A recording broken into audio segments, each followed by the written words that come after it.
আল্লাহ বলে আমিই প্রথম, আমি শেষ, আমি প্রকাশ্য, আমি গোপন, সূচনাহীন অতীত থেকে আমি আল্লাহ আছি, শেষহীন সীমাহীন ভবিষ্যৎ পর্যন্ত আমি আল্লাহ থাকবো। চিল্লা এখন ঠিক কিনা? ওনার কোনো লয় নাই, ওনার কোনো ক্ষয় নাই, উনি অব্যয়, উনি অক্ষয়, উনি সদা জাগ্রত, সদা সজাগ, ওনার কোনো ঘুম নাই, ওনার কোনো তন্দ্রা নাই। সুবহানাল্লাহ পড়েন। লা তাখুযুহু সিনাতু ওয়ালা নাওম, never sleep or slumber overtakes him. আল্লাহর ঘুমে তো ধরেই না, ঘুমের আগে যে তন্দ্রা ধরে ওইটাও ধরে না। সাইয়েদনা মূসা আলাইহিস সালাম আল্লাহকে জিজ্ঞেস করলেন, ইয়া রাব্বি আয়াগলিবুকান নাওমু, আল্লাহ আপনার কি ঘুমে ধরে না? সুবহানাল্লাহ পড়েন।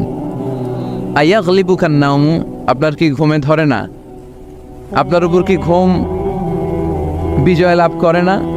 আমি তো সারাদিন কাজ করার পরে আমার ঘুমে ধরে। আমি সারাদিন রাখালগিরির কাজ করি, ছাগল চড়াই। পৃথিবীর সব নবীরা ছাগল চড়াতেন। মা মিন নাবিয়্যিন ইল্লা রাআল গানাম, পৃথিবীতে এমন কোনো নবী নাই যেই নবী মেষ চড়ায় নাই, বকরি চড়ায় নাই। সুবহানাল্লাহ পড়েন। সাহাবারা বললেন, ইয়া রাসূলুল্লাহ, আপনিও মেষ চড়িয়েছেন? বিষ্ণু বললেন, হ্যাঁ আমিও মেষ চড়িয়েছি। আমি তো অল্প কিছু টাকার বিনিময়ে মক্কাতে ছাগলগুলো চড়ায় দিতাম। সুবহানাল্লাহ পড়েন। তো মূসা আলাইহিস সালাম বললেন, আল্লাহ আয়াগলিবুকান নাওম, আল্লাহ আপনার কি ঘুমে ধরে না? আল্লাহ বললেন, কোনো কথা বলা যাবে না, দুইটা গ্লাসের ভেতরে পানি নাও, আর পানি ভর্তি গ্লাস নিয়ে তুর পাহাড়ের উপরে দাঁড়াও। সাইয়েদনা মূসা আলাইহিস সালাম দাঁড়ালেন। আল্লাহরে আবার জিজ্ঞেস করলেন, আল্লাহ আমি জিজ্ঞেস করলাম কি আর আপনি করতে বললেন কি? আল্লাহ বললেন, কথা বলো না, যা বলেছি তাই করো। আল্লাহর সাথে বেশি কথা চলে না, তিনি সব রাজার বড় রাজা, মহারাজা। চিল্লা এখন ঠিক কিরা? তো মূসা আলাইহিস সালাম কিছু বলতে পারে না, পানি নিয়ে দাঁড়িয়ে রইলেন। মূসা আলাইহিস সালামকে আল্লাহ বললেন, তুমি দাঁড়িয়ে থাকো, আর ঘুম রে বললেন, ঘুম তুই মূসারে ধর। ঘুম যে এবার সাইয়েদনা মূসা আলাইহিস সালামকে ধরেছে, উনি ঘুমের ধাক্কায় আর থাকতে পারে না, একবার ডানে যায় আর একবার বায়ে যায়। ঘুমের ধাক্কায় হঠাৎ করে কাত হয়ে পড়ে যায়, আর গ্লাসগুলো মাটিতে পড়ে খান খান হয়ে ভেঙে যায়। আল্লাহ ডেকে বললেন, মূসা বেশি কিছু হেফাজতের তো দায়িত্ব দেয় নাই, শুধু দুইটা গ্লাস হেফাজতের দায়িত্ব দিয়েছে। ঘুমের কারণে এগুলোর হেফাজত করতে পারো নাই, ভেঙে খান খান হয়ে গিয়েছে।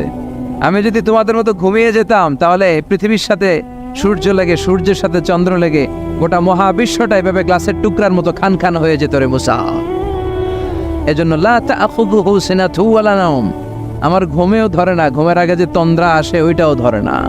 Never sleep or slumber overtakes him, আল্লাহর ঘুমও নাই, তন্দ্রাও নাই। সুবহানাল্লাহ পড়েন। এজন্য ওই আল্লাহর জিকির বেশি বেশি করার দরকার আছে না নাই? বিষ্ণু বললেন, আফদালু যিকরি লা ইলাহা। তো এমন আল্লাহর ইবাদত আমরা করি যার ঘুম নাই, যার তন্দ্রা নাই। সুবহানাল্লাহ পড়েন। যার শক্তির সামনে কোনো শক্তি নাই, তিনি যা ইচ্ছা তাই করতে পারেন, ঠিক কিনা?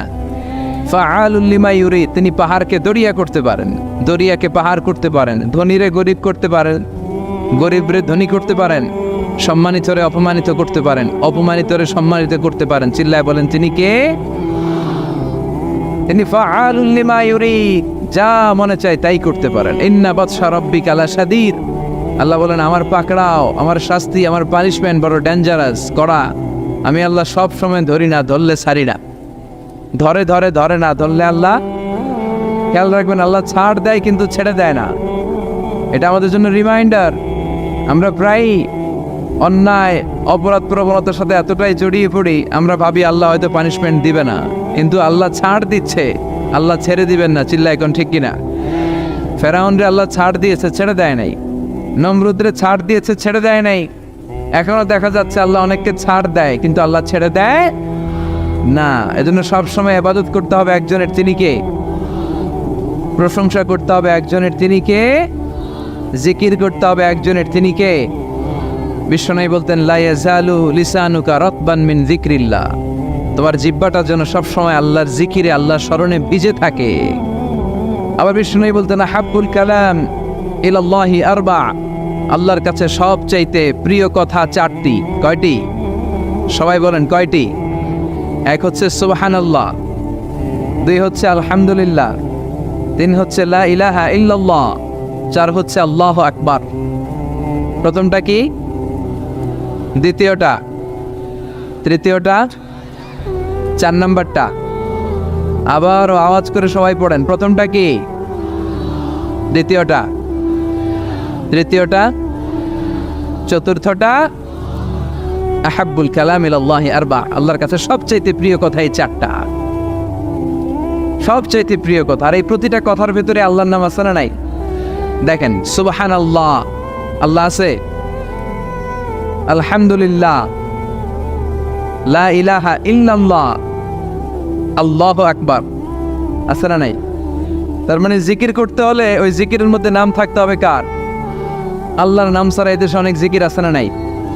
লাফালাফি করে হুই হাই, হ্যাঁ, পেকুয়াতে আলহামদুলিল্লাহ, এগুলো বোধহয় নাই, কম।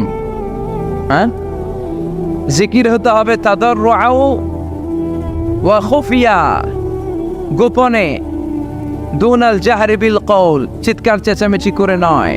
এদেশে অনেকে জিকিরও করে আবার বাসার আগায় উঠে যায়, আছে না নাই? আবার জিকির করতে করতে লাফাতে লাফাতে যিনি জিকির করে ওনার কাঁধের উপরে ওঠে, দেখছেন আপনারা? আমি এখন জিকির করাচ্ছি, তাসবিহ পড়াচ্ছি, আপনারা যদি লাফ দিয়ে আমার কাঁধে ওঠেন, আমি যাবো কই? আল্লাহ রাসূল সাল্লাল্লাহু আলাইহি ওয়াসাল্লাম সাহাবাদেরকে নিয়ে তাসবিহ পড়ছেন, জিকির করছেন, কোন সাহাবারা লাফাতে লাফাতে খেজুর গাছের আগায়, এরকম পাওয়া যায়? অথবা সাহাবারা আবেগের চোটে লাফাতে লাফাতে আল্লাহ রাসূলের কাঁধের উপর, এরকম হয়েছে কোনোদিন? তাহলে এইরকম সিস্টেমে হুই হাই করে লাফালাফি করে কোনো ধরনের জিকির করা যাবে? জিকির করতে হবে হাতের কড়ায়, গুনে গুনে, ভদ্রভাবে। আব্দুল্লাহ ইবনে আমর ইবনে আল-আস তিনি বর্ণনা করেন, রাআইতু রাসূলুল্লাহ সাল্লাল্লাহু আলাইহি ওয়াসাল্লাম ইয়াকিদু তাসবিহা বিয়ামিনি, আমি আল্লাহ রাসূলকে ডান হাতের গিড়ায় এভাবে আস্তে আস্তে তাসবিহ পড়তে দেখেছি। কোন হাতের গিড়ায়? নাকি বাম হাত? আমরা কোন পন্থী? সব নবীরা কোন পন্থী ছিল? জান্নাতে ঢুকবে কোন পন্থীরা? এজন্য ডানপন্থী হতে রাজি আছেন তো সবাই? ডান হাতের গিড়ায় তাসবিহ পড়বেন, রাজি আছেন?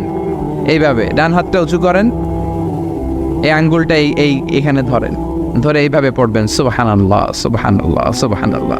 এই আঙ্গুলের গিরা কিয়ামতের দিন আপনার পক্ষে সাক্ষী দিবে। আমরা যেন বেশি বেশি আল্লাহর জিকির করতে পারি, আল্লাহ তৌফিক দাও। আমরা যেন আল্লাহর শুকরিয়া বেশি বেশি করতে পারি, আল্লাহ তৌফিক দাও। বিশ্বনবী দোয়া করতেন, আল্লাহুম্মা জাআলনি সাবুরা ওয়া জাআলনি শাকুরা ওয়া জাআলনি ফি আইনি সগীরা ওয়া ফি আ'য়ুনিন নাসি কাবীরা। হে আল্লাহ, আপনি আমারে ধৈর্যশীল বান্দা বানান, আল্লাহ আপনি আমারে শুকরগুজার বানান, আল্লাহ আমার চোখে আপনি আমারে ছোট বানান, মানুষের চোখে আপনি আমারে বড় বানান। আমিন পড়েন। আমরা শুকরগুজার হতে চাই না, আমরা অভিযোগ করে বেশি, কমপ্লেইন, এইটা আল্লাহ আমার দিল না, ওইটা দিল না, এরকম অভিযোগ আছে না নাই? যে অবস্থানে আছে এটাতে খুশি না। এজন্য বিশ্বনবী বলতেন, উনজুর ইলা মান হুয়া আসফালা মিনকা, তোমার চেয়ে যে খারাপ অবস্থানে আছে তার দিকে তাকাও, তাহলে তোমার ভালো লাগবে। ওয়ালা তানজুর ইলা মান হুয়া আ'লা মিনকা, তোমার চেয়ে যে ভালো পজিশনে আছে ওর দিকে তাকিও না, যে খারাপ অবস্থানে আছে ওর দিকে তাকাও। তুমি তোমার অবস্থানে থেকে খুশি নাও, কিন্তু অনেকে আছে তোমার অবস্থানে পৌঁছার জন্য সে লড়াই করে যাচ্ছে আর সংগ্রাম চালিয়ে যাচ্ছে। তোমার জায়গাটাতে পৌঁছা, যেই জায়গায় বসে তুমি আল্লাহরে গালি দাও, তোমার ভাল লাগে না, ওই জায়গাটায় আসা বসা অনেকের কাছে স্বপ্ন, অনেকের কাছে স্বপ্ন। শেখ সাদি রাহিমাহুল্লাহ, ওনার একবার আর্থিক দৈন্যতা যাচ্ছিল। ইরানের বিখ্যাত কবি বালাগাল উলা বিকামালিহি এর রচয়িতা, টাকা নাই, পয়সা নাই, পায়ে দেওয়ার মতো জুতা নাই। তো মনে মনে আফসোস, হায়রে আমি এত বড় কবি, আমার পায়ে দেওয়ার মতো জুতা নাই। তো আফসোস করে ঘর থেকে বেরিয়ে দেখে একজন ভিক্ষুক ভিক্ষা করে, তার দুইটা পাই নাই। শেখ সাদির পায়ে জুতা নাই, শেখ সাদির পায়ে কি নাই? আর ভিক্ষুকের কি নাই? পাই নাই। উনি সেজদায় পড়ে গেলেন, আল্লাহরে বললেন, আল্লাহ শুকর, আলহামদুলিল্লাহ, অনেক ভালো আছি, অনেক সুখে আছি। এজন্য আপনার চেয়ে যে খারাপ অবস্থানে আছে ওর দিকে একটু তাকান। ঠিক যে মুহূর্তে আমরা এখন, কি সুন্দর, শীত না গরম না, ওয়েদারটা খুব চমৎকার না? এই পরিবেশে যেই মুহূর্তে আমরা কথা শুনছি, ঠিক এই মুহূর্তে হাসপাতালের বেডে শুয়ে অনেকে মৃত্যুর প্রহর গুনছে। অনেকের ক্যান্সার, যার নেই কোনো অ্যান্সার, তার প্রতিটা সেলের ভিতরে জ্বালা, আমি টাকা চাই, পয়সা চাই, কত কিছু চাই, এটা লাগবে, ওইটা লাগবে, এটা চাই, ওইটা চাই। হাসপাতালের ওই ক্যান্সারের রোগীটা কিচ্ছু চায় না, ও শুধু বাঁচতে চায়। ও কি চায়? ও শুধু বাঁচতে চায়। এজন্য চাহিদার কোনো শেষ নাই। আল কানাআতু মিনাল ইসলাম, অল্পে তুষ্ট থাকার নাম ইসলাম। অল্প খাবো, অল্প পড়বো, অল্প জমাবো, অল্পের ভেতরে বরকত দিয়েছে কে? লা ইয়াস্তাউই আসহাবুন নার ওয়া আসহাবুল জান্নাহ, আসহাবুল জান্নাতি হুমুল ফাইজুন। যারা জান্নাতে যাবে আর যারা জাহান্নামে যাবে তারা কি কখনো সমান হতে পারে? The people of paradise and the people of hellfire, they never be equal ever. The people of paradise and heaven, they gain the ultimate success in life. যারা জান্নাতি তারাই আসল সফলতা অর্জন করেছে, দুনিয়াতেও সফল, আখেরাতেও সফল। চিল্লায় বলেন ঠিক কি না? এখন দ্য ডিসিশন ইজ ইয়োর্স, সিদ্ধান্ত আপনার যে আপনি কই যাবেন, আপনি কই যেতে চান, জান্নাতে না জাহান্নামে? আল্লাহ আমরা যেন জান্নাতেও এরকম একত্রিত হতে পারি, তুমি তৌফিক দাও। আমরা যে বইটা থেকে আজকে কিছু সময় কথা শুনবো, আওয়াজ করে বলেন তো বইটার নাম, আরো জোরে বলেন কি নাম? এই বইয়ে কোনো ভুল আছে, সন্দেহ আছে, সংশয় আছে? এই বইয়ের সাথে সম্পর্ক জোরদার করার দরকার আছে না নাই? এই বইটা কিয়ামতের দিন সুপারিশকারী হবে। বিষ্ণু বলেছেন, ইকরাউল কোরআন ফাইন্নাহু ইয়াতি ইয়াউমাল কিয়ামাতি শাফিআন লিআসহাবি। বেশি বেশি কোরআনের তেলাওয়াত করো, কারণ এই কোরআন কিয়ামতের দিন তোমাদের জন্য সুপারিশকারী হবে। কোরআন যদি আপনার পক্ষে আল্লাহর কাছে সুপারিশ করে, আল্লাহ এই সুপারিশ ফেলে দিতে পারবে? পররাষ্ট্রমন্ত্রী যদি মাননীয় প্রধানমন্ত্রীর কাছে কোনো বিষয়ে সুপারিশ করে, রেকমেন্ডেশন করে, মাননীয় প্রধানমন্ত্রী এই সুপারিশকে কি রিজেক্ট করতে পারবে? কথা বলেন। এজন্য কোরআনের সুপারিশ আমরা চাই কি চাই না? এটা এমন একটা কিতাব যেই কিতাবে কোনো ভুল নাই। যালিকাল কিতাব লা রাইবা ফি হুদাল লিল মুত্তাকিন। This is the book, the most authentic and original book, reliable book in the world, whereof there is no doubt in it and a guidance to those who are muttaqin. এই বইটা এমন বই যে বইয়ে কোনো ভুল নাই, কোনো সন্দেহ নাই। মুত্তাকিনদের জন্য পথ প্রদর্শনকারী হিসেবে বইটারে নাজিল করেছে কে? এই বইটার যেখান দিয়ে পড়েন হেদায়েত আছে না নাই, রহমত আছে না নাই, বরকত আছে না নাই, শিফা আছে না নাই? এই কিতাব পড়ে অসুস্থ ব্যক্তির গায়ে ফু দিলে সুস্থ করে কে? তার মানে এর মধ্যে শিফা আছে। সুবহানাল্লাহ পড়েন। সূরাতুল ফাতিহারে বলা হয় সূরাতুশ শিফা। সূরাতুল ফাতিহা পড়ে অসুস্থরে ফু দিলে সুস্থ করে কে? বিশ্বাস হয়? হ্যাঁ না একটু সন্দেহ লাগে? যদি সন্দেহ থাকে তাহলে ফু দিলে কাজ হবে? আর বিশ্বাস রেখে যদি ফু দেন ভালো করে দিবে কে? এমন এক কিতাব, এই কিতাব পড়লে সওয়াব, এই কিতাব ধরলে সওয়াব, এই কিতাবের জন্য মরলেও সওয়াব। ঠিক কি না? এমন এক কিতাব আল্লাহ দিলেন। এই কিতাবকে আল্লাহ বললেন নূর, আলো। আলোর সাথে তুলনা করেছেন, কিতাবুন আনজালনাহু ইলাইকা লিতুখরিজান NASA Minaj যুলুমাতি ইলান Noor. I've revealed this holy and sacred book unto you, O my beloved last messenger, in order to lead the mankind out of darkness into the light. অন্ধকার থেকে আলোর দিকে নেয়ার জন্য এই কিতাবকে পাঠিয়েছে কে? এই কিতাব পড়লে, এই কিতাব মানলে, বুঝলে, এই কিতাবের বাস্তবায়ন সমাজে ঘটালে সমাজটা আলোকিত হবে। ঠিক কি না? আমরা একটা আলোকিত সমাজ চাই কি চাই না? যে সমাজে এই কিতাব দিয়ে আইন করা হয়, এই কিতাবের আইনে সমাজে আইনটাকে বাস্তবায়ন করা হয়, ওই সমাজে কোনো ধর্ষণ থাকে, কোনো দুর্নীতি থাকে, ওই সমাজটা হয় মদিনার সমাজ, ওই সমাজটা হয় শান্তির সমাজ। এজন্য আমরা যেন কোরআনের সাথে সম্পর্ক বাড়াই, প্রতিদিন যেন কোরআনের তেলাওয়াত করি, একটি করে হলেও কোরআনের আয়াতের বঙ্গানুবাদ যেন আমরা পড়ি। পারা যাবে? সবাই পড়ে ইনশাআল্লাহ। আমি আপনাদের খেদমতে আমার খুতবার শুরুতে সূরাতুল মুজাম্মিল থেকে 4টি আয়াত তেলাওয়াত করেছি। এই সূরাতুল মুজাম্মিল থেকে কিছু কথা আজকে আমরা শুনবো ইনশাআল্লাহ। পড়েন। আমি সবসময় তাফসির মাহফিলগুলোর ক্লাসের মতো মনে করি। Class, I consider this tafsir program as a class. I consider myself as a teacher and all the sitting audience as a student of the Holy Quran. আমি মনে করি যে আমি কোরআনের শিক্ষক, আর যারা শুনছে তারা আমাদের ছাত্র।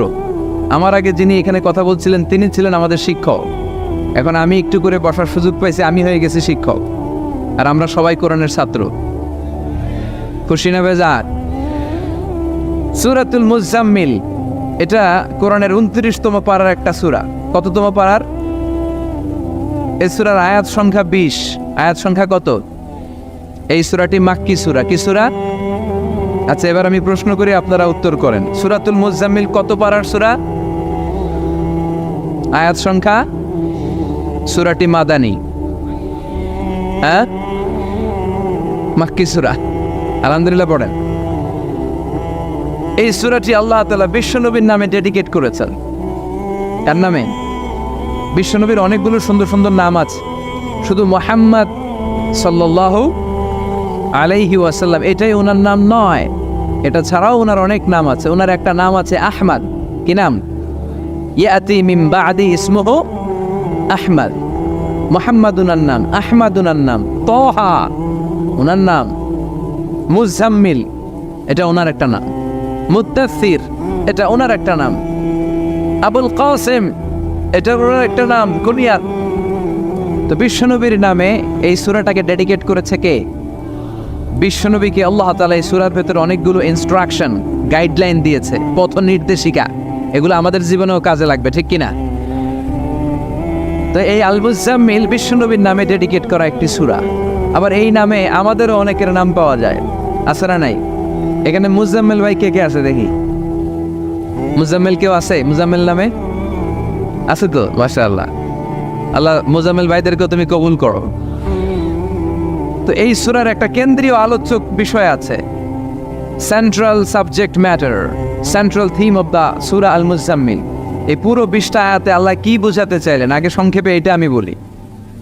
এই পুরো সূরার ভেতরে কেন্দ্রীয় যে আলোচ্য বিষয়টা আল্লাহ আমাদেরকে জানাতে চাইলেন সেটা হচ্ছে আমাদেরকে যে কোনো কাজে নামার আগে নিজেকে প্রস্তুত করে নিতে হবে। বুঝতে পেরেছেন? You have to take huge preparation for a successful mission. আপনি যদি কোনো মিশনে নামতে চান, আপনাকে you have to take preparation, you have to be prepare. নিজেকে প্রস্তুত করে নিতে হবে।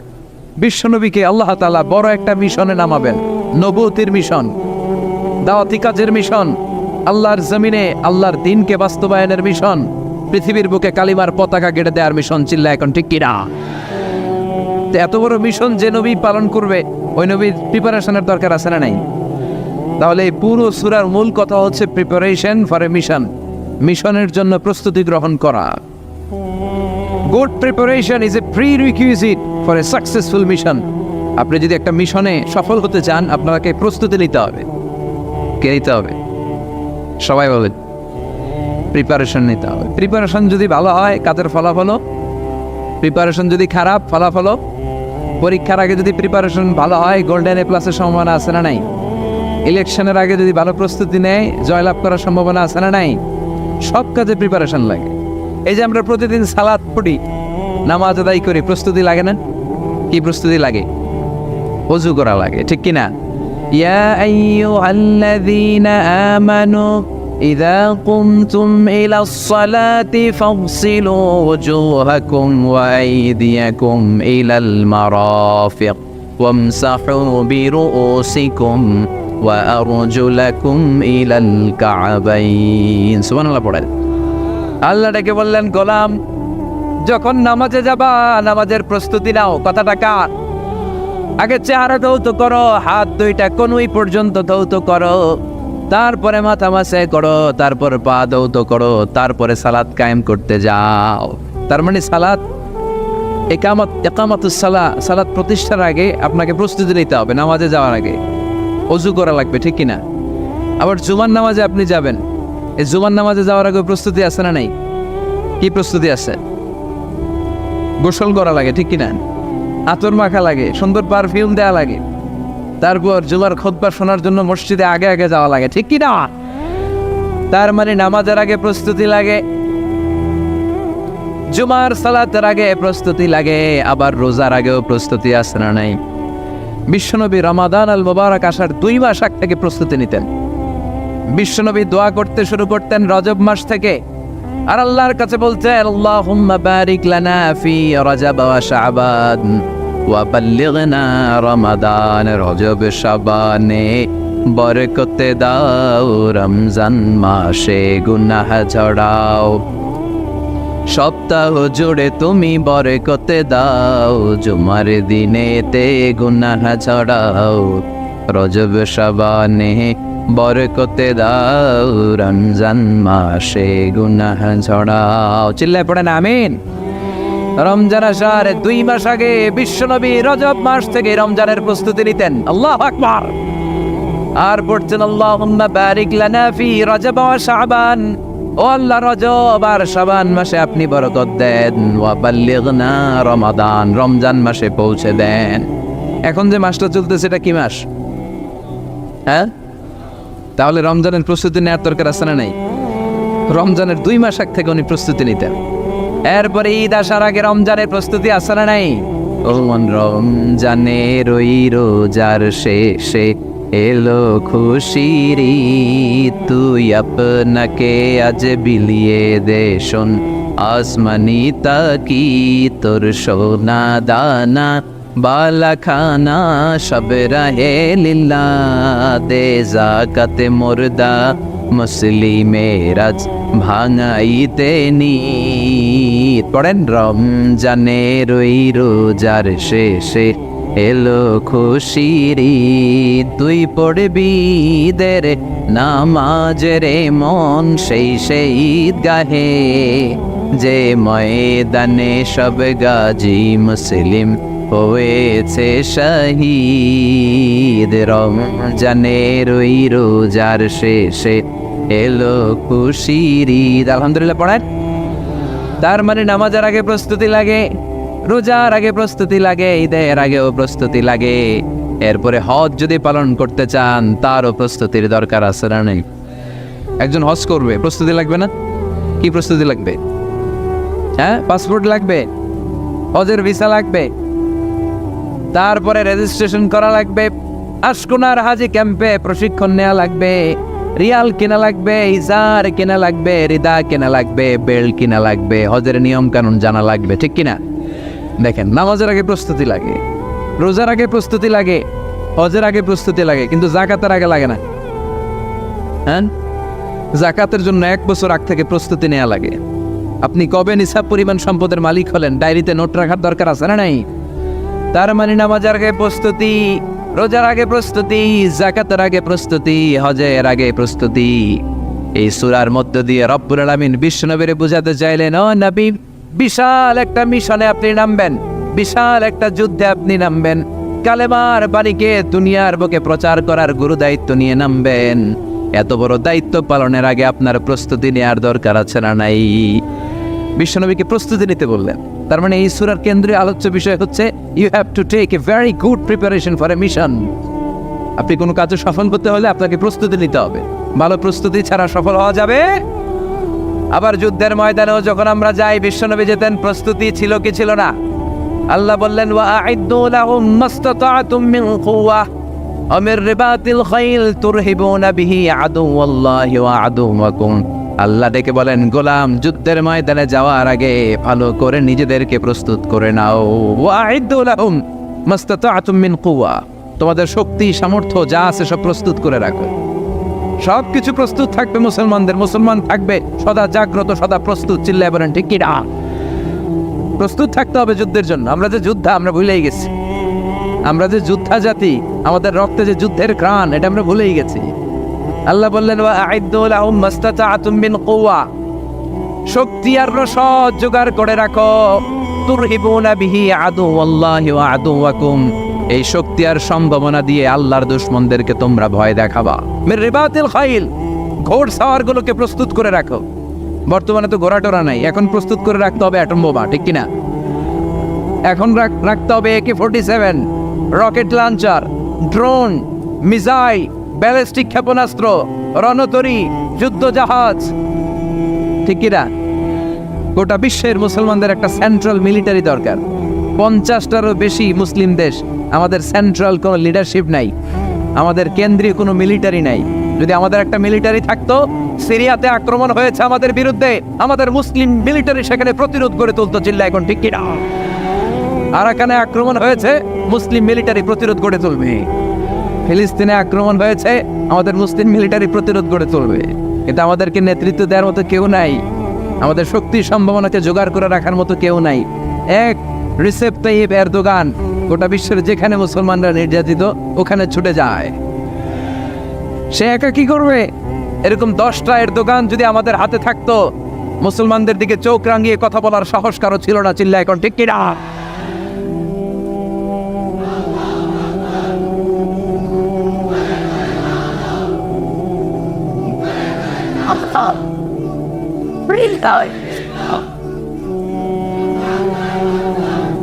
وأعدوا لهم ما استطعتم من قوة ও নবী শক্তি সম্ভাবনা সব কিছু জোগাড় করে রাখেন, মুসলমান থাকবে সদা প্রস্তুত, সদা সজাগ, মুসলমানদের বসে থাকার সময় নাই, ঠিক কি না? তার মানে এই পুরো সূরাতুল মুজাম্মিলে আল্লাহ তাআলা যে সেন্ট্রাল মেসেজটা বিশ্বনবীকে দিতে চাইলেন সেটা হচ্ছে, নবী প্রস্তুতি নেন, লড়াইয়ের প্রস্তুতি, যুদ্ধের প্রস্তুতি, মিশনে নামার প্রস্তুতি। সুবহানাল্লাহ পড়েন। তাহলে সূরাতুল মুজাম্মিলের কেন্দ্রীয় আলোচ্য বিষয় কি? প্রস্তুতি। চিল্লায় বলেন, কেন্দ্রীয় আলোচ্য বিষয় কি? প্রিপারেশন নিতে হবে, প্রস্তুত থাকতে হবে, ঠিক কিনা? কেন্দ্রীয় আলোচ্য বিষয় আমরা জেনে গেলাম। এবার জানবো কোন প্রেক্ষাপটে এই সূরাটা নাজিল হয়েছে। শুনবেন, মনোযোগ আছে না গেছে? কথা বুঝতে পারতেছেন তো? কথা বোঝা যান না বোঝানো যার? বোঝা যার? সূরাতুল মুজাম্মিল এটা শুধু মাক্কি সূরাই নয়, এটা মাক্কি যুগে নাজিল হওয়া শুরুর দিককার সূরা। কোরআনের নাজিলের দিক থেকে সর্বপ্রথম সূরা কোনটা? সূরাতুল আলাক। ইকরা বিসমি রাব্বিকাল্লাযী খালাক, এই আয়াতগুলো প্রথমে নাজিল হয়েছে। এই সূরা আলাকের প্রথম 5 আয়াতের পরপরই এই সূরা মুজাম্মিল নাজিল করে দিয়েছে কে? তার মানে মাক্কি জীবনের একেবারে শুরুর দিককার সময়। বিশ্বনবীর বয়স তখন 40। কত? সবাই বলেন। 40 বছর বয়সে উনি নবী হয়েছেন। তার মানে আগের জীবনে কি ছিলেন? জালেম ছিলেন, মূর্খ ছিলেন, গোমরা ছিলেন। বিশ্বনবীর পুরো জীবনটাই আদর্শ। চিল্লায় বলেন ঠিক কি না? As a father, as a teacher, as a lawgiver, as a lawmaker, as a philosopher, as a reformer of the society, as a commander, as a messenger, Muhammad is the superman of the world. স্বামী হিসেবে, নেতা হিসেবে, বাবা হিসেবে, সমাজ সংস্কারক হিসেবে, আইন প্রণেতা হিসেবে, দার্শনিক হিসেবে, নবী হিসেবে মুহাম্মদ সাল্লাল্লাহু আলাইহি ওয়াসাল্লাম হচ্ছে গোটা বিশ্বের একজন সুপারম্যান। উনি শেষ নবী। ওনার পরে কোনো নবী আছে? লা নাবিয়্যা বা'দি ওয়ালা রাসূলা। বিষ্ণু বলতেন, আমার পরে কোনো নবী নাই, কোনো রাসূল নাই। সাইয়েদনা আদম থেকে নবী আসার যত ধারাবাহিকতা, পুরা চেইনটাকে আল্লাহ তাআলা আমাকে পাঠানোর মাধ্যমে কেটে দিয়েছেন। চিল্লায় এখন ঠিক কি না? এজন্য বিষ্ণু বলছেন, লা নাবিয়্যা বা'দি ওয়ালা রাসূলা, আমার পরে কোনো নবী নাই, কোনো রাসূল নাই। তবে লাউ কানা বা'দি নাবিয়্যুন লাকানা উমর, আমার পরে যদি নবী হওয়ার যোগ্যতা কারো থাকে, আমার ওমরের সেই যোগ্যতা আছে, ঠিক কি না? প্রভু তুমি বলেছ রাসূল দেবে না, বলনি দেবে না ওমর, বলনি দেবে না হামজা তারিক, খালিদ বিজয়ী সমর। প্রভু তুমি বলেছ রাসূল দেবে না, বলনি দেবে না ওমর, বলনি দেবে না হামজা তারিক, খালিদ বিজয়ী সমর। প্রভু তুমি বলেছ রাসূল দেবে না। আলহামদুলিল্লাহ পড়েন। শেষ নবী, শেষ রাসূল, তারপরে কোনো রাসূল নাই। ওনার জীবনটা এমন জীবন, নবুয়তের পরের জীবন যেমনি আমাদের জন্য আদর্শ, নবুয়তের আগের জীবনটাও আদর্শ করে দিয়েছে কে? এই 40 বছরে উনি নবী হয়েছেন। তার আগে উনি ছিলেন শ্রেষ্ঠ মানুষ, as-সাদিক আল-আমিন। জীবনে মিথ্যা বলছে। ওনার ঘোর শত্রুরাও বাড়ি থেকে অনেক দূরে কোথাও বেড়াতে গেলে ওনার বাসায় ডিপোজিট করে যাইত, ওনার বাসায় আমানত রেখে যাইতো। সুবহানাল্লাহ পড়েন। পার্টি করে আবু জাহেলের পার্টি। পার্টি কোন পার্টি? বিশ্বনবী বলতেন, আবু জাহেলের পার্টি করে ওর কাছে ডিপোজিট রাখো। ওরা বলতো, না, আবু জাহেলের দল করি কিন্তু ওর কাছে আমানত রাখা যাবে না। ওর কাছে যদি টাকার প্যাকেট রেখে যায় তাহলে আমার টাকাও শেষ, টাকার প্যাকেটও শেষ। কথা বলেন। আমানতদারিতা নাই। আমানতদারিতা ছিল বিশ্বনবীর মাঝে। ওনার জীবনী নিয়ে যদি কথা বলতে কেউ শুরু করে, কোনো কুল কিনারা খুঁজে পায় না। বিয়ন্ডলেস, বাউন্ডলেস, বটমলেস, এটা তলাবিহীন সাগর। বিশ্বনবীর জীবনীটা একটা সাগর, কিন্তু এই সাগরের কি নাই? কথা বলেন। কোনো তলা নাই। এমন নবীকে আমরা পেয়েছি। ওনার আগের জীবনটাও আদর্শ। ছোটবেলা থেকে লাজুক ছিলেন। হালিমাতুস সাদিয়া বিশ্বনবীর দুধমা, উনি বলেন 5 বছর এই কুরাইশি মুহাম্মদকে আমি লালন পালন করেছি। একদিনও ছেলেটারে কাঁদতে দেখি নাই। ক্ষুধা লাগলেও কাঁদে না, ব্যথা পেলেও কাঁদে না। কিন্তু লজ্জাস্থানের জায়গা থেকে এই শিশু মুহাম্মদের কাপড়টা একটু সরে গেলে ছোট্ট মুহাম্মদ চিৎকার দিয়ে ওঠে। কি নবী ছিলেন! 15 বছর বয়সে হালাফুল ফুদুল একটা সংগঠন করেছে। হালাফুল ফুদুল, যেটাকে বাংলা আমরা বলি হিলফুল ফুজুল। আসলে শব্দটা হালাফুল ফুদুল, হালাফ মানে শপথ, টু টেক এন ওথ, শপথ নেয়া। ফুদুল হচ্ছে ভালো কাজের উপর। উনি হাতে হাত রেখে যুবকদেরকে নিয়ে মক্কা আইন করলেন, মক্কার জমিনে কোনো দুর্বলের উপর, মাজলুমের উপর কোনো জালিমের অত্যাচার চলতে দেয়া যাবে না। মক্কার বুকে কোনো টেন্ডারবাজি চলবে না, চাঁদাবাজি চলবে না, ধর্ষণ চলবে না, ছিনতাই আর রাহাজানি চলবে না। চিল্লা এখন ঠিক কিনা? 15 বছর বয়সে পুরো মক্কা শহর কাঁপায় দিয়েছে। উনি দুই নবী, সবসময় ছিলেন অন্যায়ের বিরুদ্ধে কঠোর। ওনার ইমানটা এমন ছিল, প্রয়োজনে জ্বলে উঠতো। চিৎকার করে বলেন ঠিক কিনা? যে ইমানে প্রয়োজনে জ্বলে ওঠে না, যে ইমান সত্য ন্যায়ের কথা বলে না, যে ইমান প্রয়োজনে জ্বলে ওঠে না, যে ইমান সত্য ন্যায়ের কথা বলে না, যে ইমান বাস্তবে নাই, যে ইমান অন্তরে নাই, মুখে শুধু ফাঁকা বলি, কি করে তারে বলো ইমানে বলি, কি করে তারে বলো ইমানে বলি, কি করে তারে বলো ইমানে বলি। ঠিক না?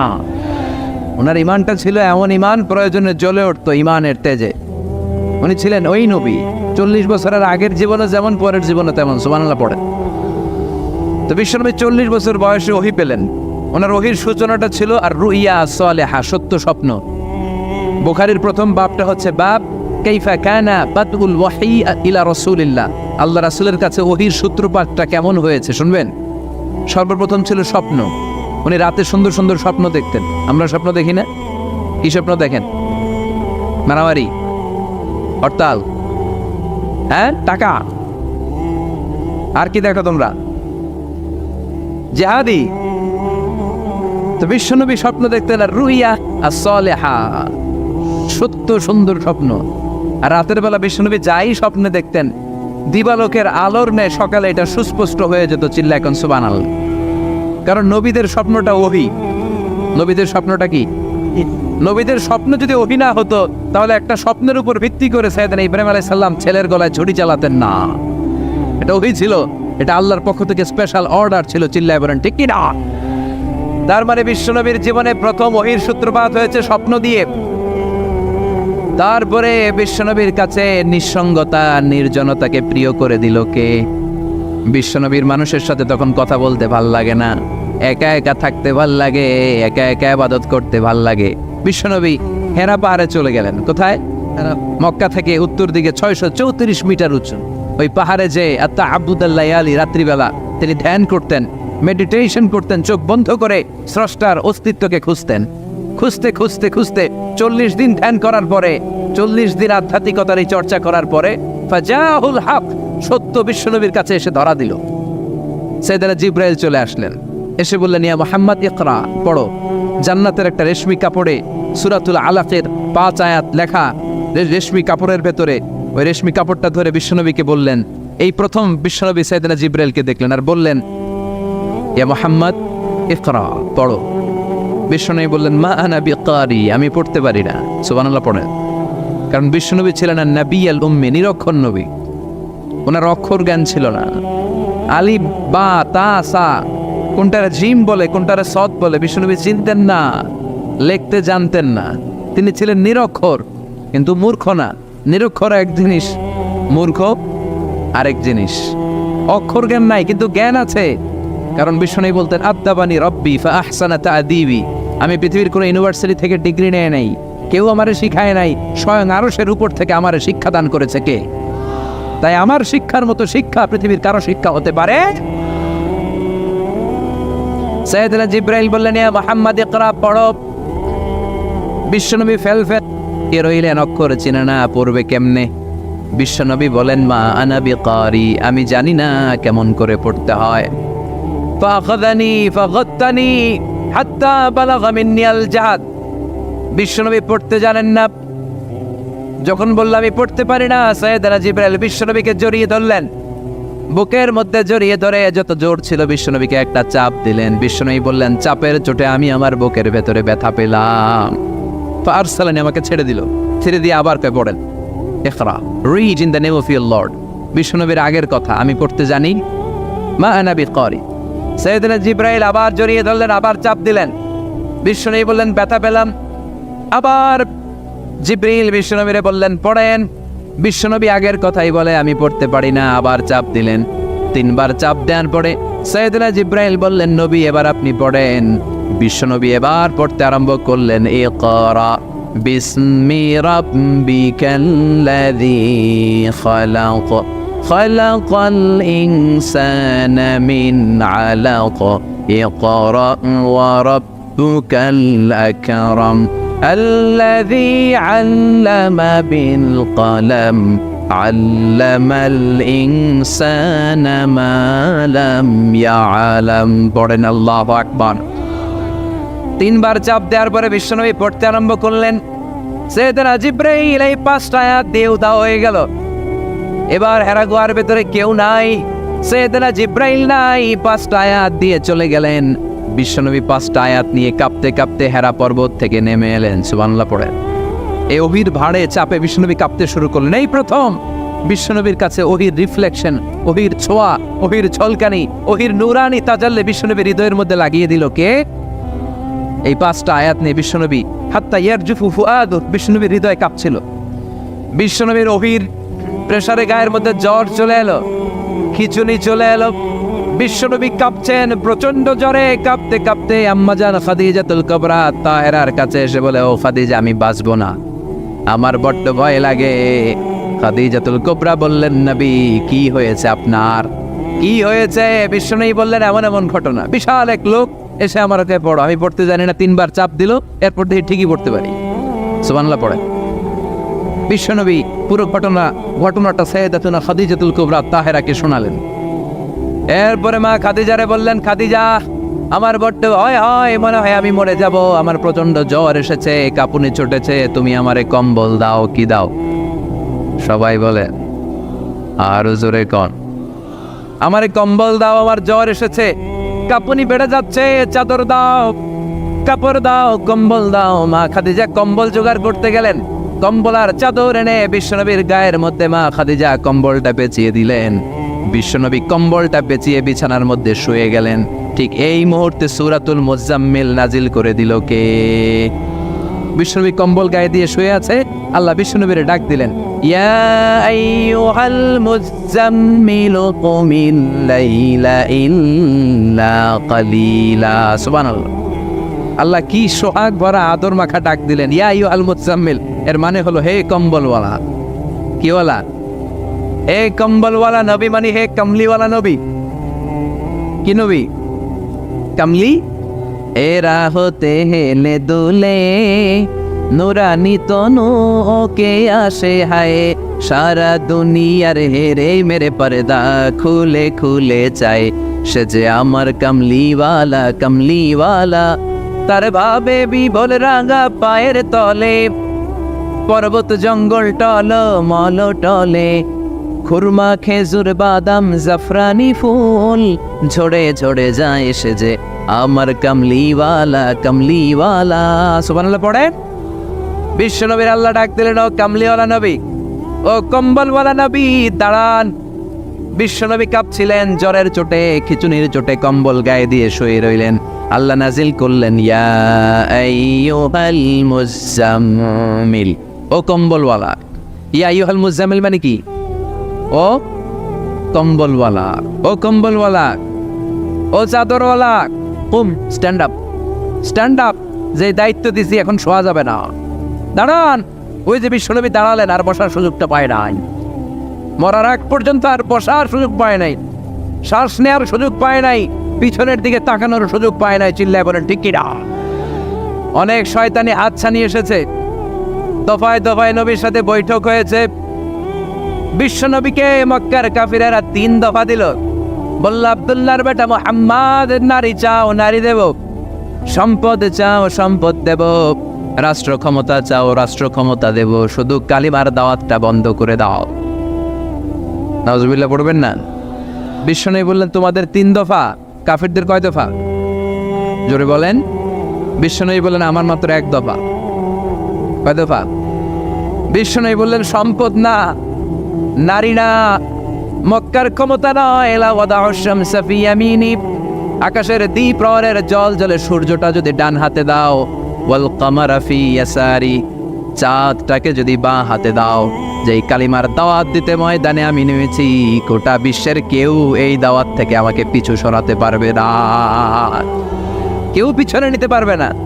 সম্পদ, নারী আর ক্ষমতার লোভ তো খুব তুচ্ছ বিষয়। ওই সূর্যটা যদি ডান হাতে দাও, চাঁদটা যদি বাঁ হাতে দাও, এই কালিমার দাওয়াত থেকে আমি পিছু হটবো না। চিল্লায় বলেন ঠিক কিনা?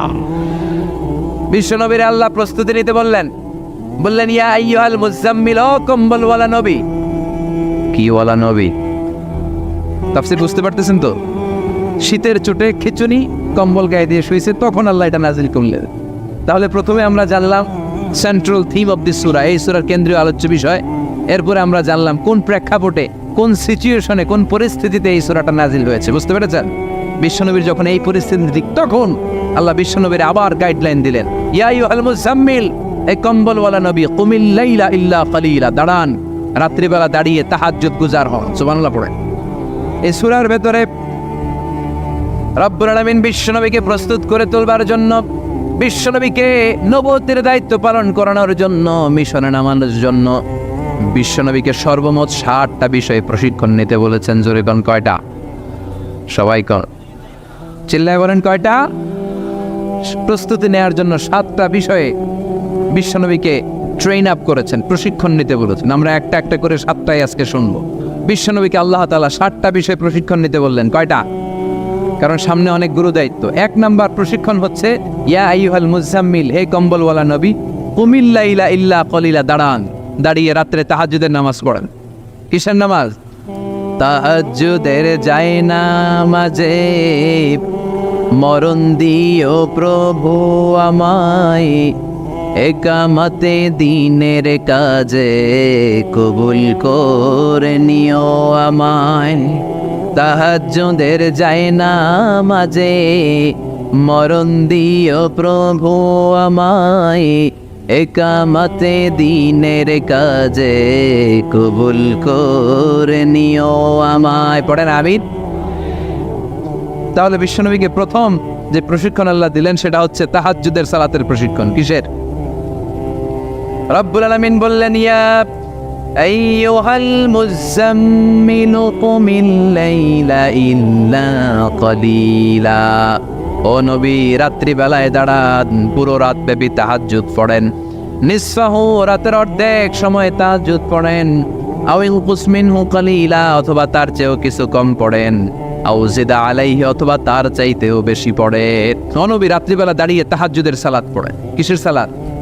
তাহলে বিশ্বনবীকে মিশনে সফল হওয়ার জন্য সর্বপ্রথম যে ডিরেকশন আল্লাহ দিলেন সেটা হচ্ছে তাহাজ্জুদের ডিরেকশন। কিসের? তাহাজ্জুদ পড়েননি আপনারা? পড়েন? হ্যাঁ, ফজর নামাজই তো পড়ি না। কি পড়ি না? তাহাজ্জুদ তো তাদের যারা ফজর পড়ে, যারা ফজরই করেন, ওরা আবার কি তাহাজ্জুদ? কথা বলেন। এই তাহাজ্জুদের সালাত আদায় করলে সম্মান বাড়িয়ে দেয় কে? ঘুমের আরবিতে কিছু নাম আছে। ঘুমের একটা নাম হচ্ছে নুআস।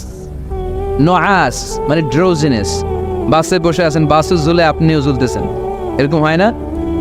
ঝিমুনি, এটার বলে নুআস। আরেকটা হচ্ছে সামান্য হালকা লাইট স্লিপ, সামান্য ঘুম, এটার বলে পাওয়ার ন্যাপ। হালকা হালকা ঘুম, ঘুমও আসছে, আবার কে যেন কথা বলে ওইটাও শোনা যায়, এরকম ঘুম আসছে না? নাই, এটার বলে সিনা। আরবিতে এটার কি কয়? সিনা। আরেকটা হচ্ছে ভালো ঘুম, এটার বলে নাওম। এটার কি বলে? তাহলে পাইলাম নুআস, সিনা, নাওম। আরেকটা হচ্ছে জন্মের ঘুম। কিরকম ঘুম? এমন ঘুম যেই ঘুমে ডাকলেও মানুষ ওঠে না, যেটা শেষ রাতে আমাদের যেই ঘুমটা হয়, রাত 3টা-4টার দিকে কম্বল টেনে টেনে আরেকটু ঘুমাইতে মনে চায়, এরকম একটা ঘুম আছে না? নাই। এই ঘুমটাকে আরবিতে বলে হুজুদ। কি বলে? সবাই বলেন।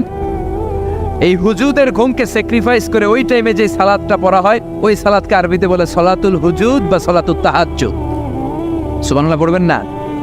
এজন্য রাব্বুল আলামিন বলেন, ওয়া মিনাল লাইলি ফাতাহাজ্জাদ বিহি নাফিলাতাল লাকা আসা আন ইয়াবআসাকা রাব্বুকা মাকামান মাহমুদা। ও নবী, রাত্রিবেলা দাঁড়িয়ে আপনি তাহাজ্জুদের নামাজ পড়েন, আশা করা যায় বিশাল সম্মানিত মহিমান্বিত জায়গায় আল্লাহ আপনারে বসায়া দিবে গো নবী। ঠিক কি না? তাহাজ্জুদের সালাত পড়লে মর্যাদা বাড়ায় দেয় কে? মুমিনের বৈশিষ্ট্য, তারা রাত্রিবেলা তাহাজ্জুদের সালাত পড়ে। ইমানদারদের বৈশিষ্ট্য, তারা হলো ফুরসানান নাহার রুহবানাল লাইল। রাত্রিবেলা তাহাজ্জুদের যায় নামাজে কান্নার ঝড় তোলে, দিনের বেলায় ঘোড়া হাঁকিয়ে জিহাদের ময়দানে জিহাদ করে। ঠিক কি না? দিনের বেলায় চলবে কি? জিহাদ। জিহাদের কথা বলাতে ভয় পেয়েছেন? হ্যাঁ, অনেকে এখন জিহাদের সাথে জঙ্গিবাদরে লাগায়, এরকম ডাকাইত আছে না নাই? জিহাদের সাথে সন্ত্রাসবাদকে মিলাতে চায়, চিল্লা এখন ঠিক কিনা? জঙ্গিবাদ আর সন্ত্রাস এক জিনিস, জিহাদ আরেক জিনিস। জিহাদরে ফরজ করছে কে? আর জঙ্গিবাদকে হারাম করেছে কে? জঙ্গিবাদকে দমন করার জন্য আল্লাহ তাআলা জিহাদের মতো বিধানকে ফরজ করেছেন, চিল্লায় বলেন ঠিক কিনা? যারা হকের পক্ষে, যারা কল্যাণের পক্ষে, যারা মানবতার পক্ষে, এরা হচ্ছে মুজাহিদ। আর যারা হক সহ্য করে না, মানবতাকে সহ্য করে না, শান্তির কথাকে সহ্য করে না, এরা হলো এক একটা জঙ্গি, চিল্লায় এখন ঠিক কিনা? আবু জাহেল ছিল জঙ্গি আর বিশ্বনবী ছিলেন মুজাহিদ। ফেরাউন ছিল জঙ্গি, মুসা আলাইহিস সালাম ছিলেন মুজাহিদ। নমরুদ ছিল জঙ্গি, সাইয়েদনা ইব্রাহিম ছিলেন মুজাহিদ। বাংলার জমিনেও যারা হকের কথা বলে তারা হচ্ছে মুজাহিদ। আর যাদের হক সহ্য হয় না, ইসলাম সহ্য হয় না, কোরআন সহ্য হয় না, এরা এক একটা সন্ত্রাস আর জঙ্গি, চিল্লায় এখন ঠিক কিনা? এরা জঙ্গি। আমরা যারা সত্যের পক্ষে কথা বলি, আমরা জঙ্গি না, আমরা মুজাহিদ। আমরা কি? মুজাহিদ। এজন্য মুমিনদের বৈশিষ্ট্য হলো রুহবানাল লাইল ফুরসানান নাহার। মুমিন বান্দারা দিনের বেলায় জিহাদের ময়দানে ব্যস্ত থাকে, রাতের বেলায় তাহাজ্জুদের যায় নামাজে চোখের পানি দিয়ে যায় নামাজ ভিজায়। রাতের আধারে যারা সেজদাতে রয়, দু চোখের স্রোতে নদী যেন বয়। রাতের আধারে যারা সেজদাতে রয়, দু চোখের স্রোতে নদী যেন বয়। ছলনার হাতছানি যতই আসুক, পেছনে ফিরেও সে তাকায় না। যাদের হৃদয়ে আছে আল্লাহর ভয়, তারা কবু পথ ভুলে যায় না। আল্লাহর প্রেম ছাড়া এই দুনিয়ায় কারো কাছে কোনো কিছু চায় না, চিল্লায় বলেন ঠিক কিনা? এজন্য বিশ্বনবীর প্রথম প্রশিক্ষণ নিতে বললেন আল্লাহ, কুমিল লাইলা ইল্লা কালিলা। ও নবী, বিশাল মিশন নিয়ে দুনিয়ার বুকে আপনি এসেছেন গো নবী। প্রথম প্রশিক্ষণ যেটা নিবেন, রাত্রিবেলায় দাঁড়িয়ে দাঁড়িয়ে তাহাজ্জুদের প্রশিক্ষণ। বিশ্বনবীর আদেশ করলেন কে? কিসের আদেশ? সবাই কন আরো জোরে। ওই মুহূর্তটা তাহাজ্জুদের সময়টা এমন সময়, ইয়ানজিলু রাব্বুনা ইলা সামাইদ দুনিয়া, রব্বুল আলামিন আরশের উপর থেকে দুনিয়ার আকাশে নেমে আসে।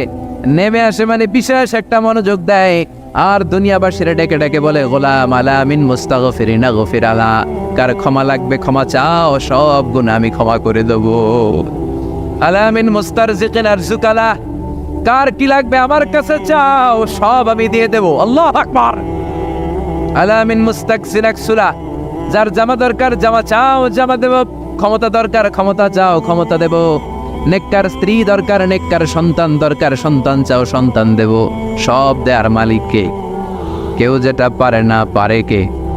কেউ যেটা দেয় না দেয় কে? কেউ যেটা বোঝে না বোঝে কে? আল্লাহ শেষ রাতে আম করে ডাকে, দেওয়ার জন্য ডাকে, কিন্তু চাওয়ার সময় আমাদের নেই। উনি দেওয়ার জন্য প্রস্তুত, কিন্তু এটা তো নেওয়ার লোক লাগবে। কথা কন। বিশ্বনবী তাহাজ্জুদের সময় দাঁড়িয়ে যেতেন ছোট্ট একটা ঘরে, চাটাইয়ের উপরে বিশ্বনবী মা এসে শুতেন, গাদাগাদি করে জায়গা নাই। মাঝরাতে বিশ্বনবী তাহাজ্জুদের জন্য দাঁড়াতেন, আল্লাহু আকবার বলে দাঁড়িয়ে যেতেন, নামাজ শুরু করে দিতেন। বিশাল বড় সূরা পড়তেন, কেরাত পড়তেন, রুকু করতেন, কিন্তু সিজদার জায়গায় সিজদা দেওয়ার জায়গা নাই। সিজদার জায়গায় মা এসে পা বিছিয়ে শুয়ে আছে। বুখারীর বর্ণনা, বিশ্বনবী সিজদায় যে হাত দিয়ে মা এসার পায়ের মধ্যে চিমটি কাটতেন। মা এসা বুঝতে পারতেন বিশ্বনবী এখন সিজদায় যাবে। সুবহানাল্লাহ পড়েন। মা এসা বুঝতে পেরে পা দুইটা সরিয়ে নিতেন, বিশ্বনবী সিজদা দিতেন। সিজদা দিয়ে বিশ্বনবী যখন আবার দাঁড়িয়ে যেতেন, মা আয়েশা পা বিছিয়ে আবার শুয়ে পড়তেন।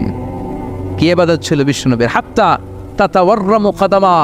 মা আয়েশা বলতেন বিশ্বনবী দাঁড়িয়ে থাকতে থাকতে এত সময় ধরে তাহাজ্জুদের সালাত পড়তেন, ওনার পা গুলো ফুলে এরকম টিউমারের মতো মোটা হয়ে যেত। সুবহানাল্লাহ পড়বেন না? দাঁড়িয়ে থাকতে থাকতে বিশ্বনবীর পা গুলো টিউমারের মতো মোটা হয়ে যেত।